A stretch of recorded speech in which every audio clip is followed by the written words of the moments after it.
Having a subscription-based application with Laravel Cashier is really easy. Laravel Cashier takes care of most of the work behind the scenes. So for example, let's go ahead and look at how we can subscribe a user to a new subscription. All we need to do, like in the documentation right here, is find the user, and then on the user, we call the new subscription method.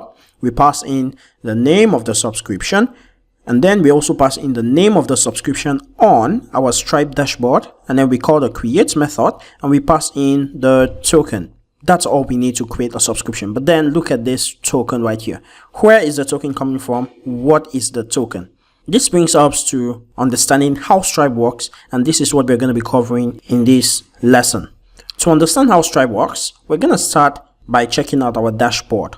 And before we are able to use subscriptions, you need to come to your subscriptions tab, and then we need to go to our plans, and then you need to create some plans. Okay, so when you create these plans, that's when you'll be able to call or pass this ID right here, or the identifier of the plan, and then Stripe will automatically subscribe the user to that plan. Okay, so to create a new plan, all you just need to do is click on plan right here, and then you put in the details. So for example, right here I have a new plan that I call monthly. So the ID is monthly, the name is just monthly, what I want to see on my dashboard, and I set the price to $9, and there's no trial period. I also have a yearly. If you check out the yearly, I have an ID, I have a name, and then I have the price for $99 a year. Okay, so that's it. Once you set up the plans, what happens is Stripe needs to take in the user credentials, charge the card, and then automatically it's going to set up a recurrent payment charge on that card.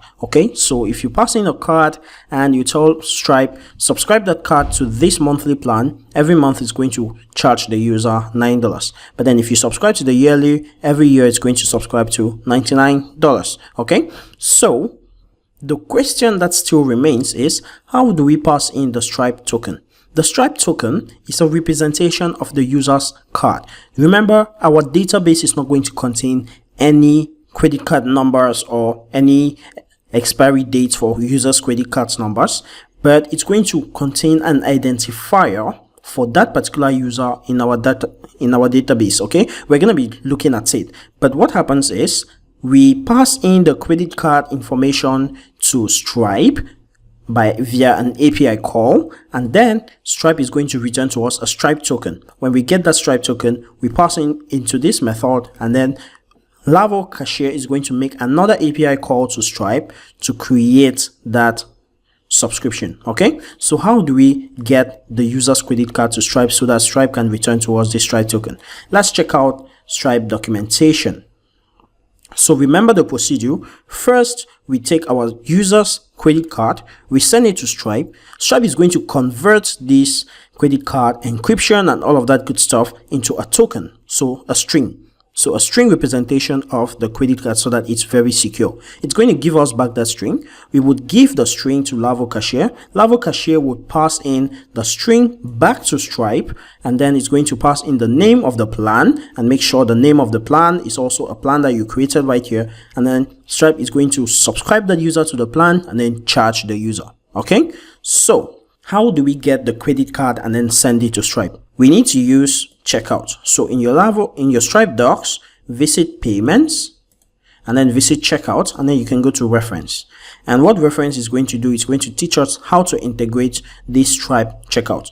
So if I visit, for example, this link right here, and I click on the pay with card, you see we have this widget that pops up. We can put in the user's ID, then the credit card is the most important. When we pass in the credit card and then we'll say pay $20, this is going to create a token, this token right here, and then it's going to return it to us.